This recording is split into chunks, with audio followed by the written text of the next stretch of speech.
Hello again. Welcome to a new lesson. In this lesson, we will continue our explanation for the binding method in Angular. So today we will discuss the class way. How can we bind uh, CSS classes into Angular so that you can change between multiple classes according to your code and your perspective at that point of running. So let's start by explaining the basic method of um writing some code, writing and binding classes, CSS classes. At first, I'll have to create a CSS class. Using a class, we can use dot my sample CSS class. Okay, and here we go. I will make the background um, background color to blue. Dun, dun, dun. Let's call it a blue one. Okay, CSS class blue. Very bad name, by the way. Okay, so it will have the background color blue. So how can I change? Let's create a div.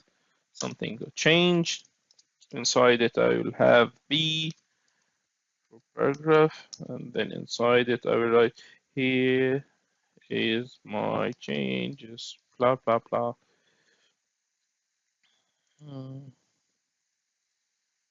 Okay, I change that P, or let's change the div. I'll put a class. This is the very normal way of using CSS classes. We'll test it first, and then we will bind. So compiled successfully, and here we go. Oh my gosh, a very, very bad color. Here's my changes.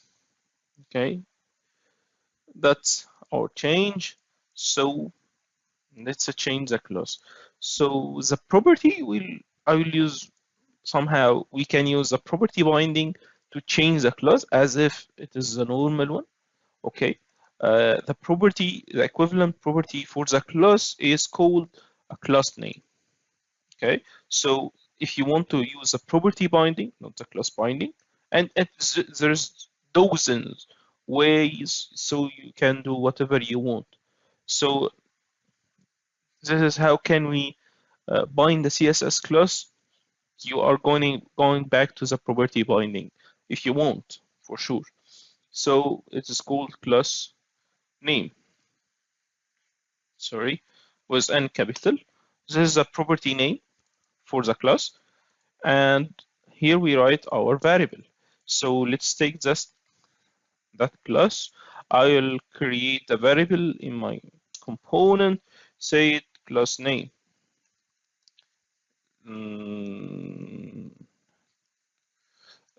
Blue BG. A very terrible name for a very terrible CSS. Okay, this is blue BG. This is a variable name. So I'll save it. And here I will choose the blue BG. And I don't expect that anything will change. Here's our changes. So if I go to the CSS and change this into brown and save it, I expect this to be brown. That's awesome. So what if I want to change between brown and blue using the code? That will be cool. Not very cool, but yeah, cool. Black for a variable called blue. Brown, brown, brown.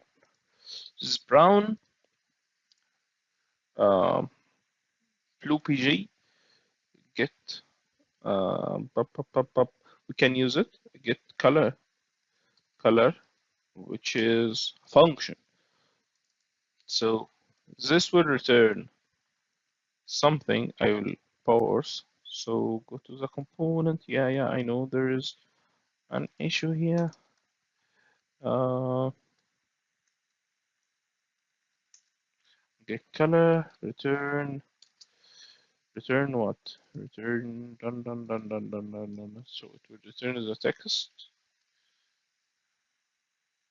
What the what the hell I'm doing?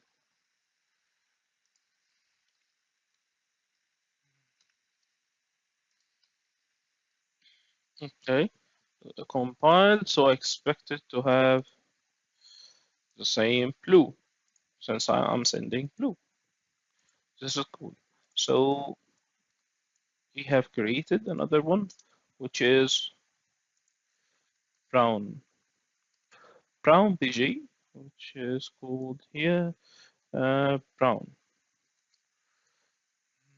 Mm, I doubt. I think this is yeah right. So I'm here. I'm sending the blue BG. Then I'll say the brown one, brown BG. Here we go. We change it. So it changed it successfully. As I said, there is dozens of methods we can bind multiple classes. So if we want to add a mixture between um, components, CSS classes, let's have another class which is brown 2 for I'll change the font size to be larger, which is seems at uh, this is brown 2. So let's write brown 2. This brown, I'll just make a space between this and write it and write 2. And here we go. So here's the larger one. So here I'm binding multiple classes inside one class. So there is another way to bind a class CSS class, which is using the ng class, and that's for another lesson. We will use the ng class, uh, the ng class. I hope I have helped. We will discuss that ng class inside the directive when we discuss directives and explain how it is used. I hope you got any benefit from this lesson and knew how can you bind different types of classes and knew that there is dozens of methods, dozens of ways you can bind things in Angular based on the main categories like property binding and the interpolation if you want to say. So see you on another lesson. Bye bye.